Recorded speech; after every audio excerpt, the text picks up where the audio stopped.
Why do 70% of digital marketers swear by SEO and SEM to boost their brand?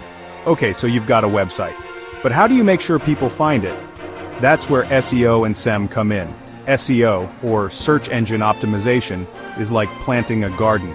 You nurture it with keywords, quality content, and make sure everything's tidy with meta tags and internal links.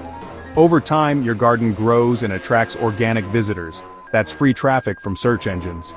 On the flip side, SEM, or search engine marketing, is like setting up a flashy billboard. You pay for prime real estate with Google ads, Bing ads, and more. The big perk? Instant visibility and targeting specific audiences. But remember, you pay for every click. So, which should you choose? SEO is your long-term strategy. Think of it as building trust and credibility. SEM is for when you need quick wins and fast results. In a nutshell, use SEO to grow your brand organically and SEM to drive immediate traffic. Happy optimizing!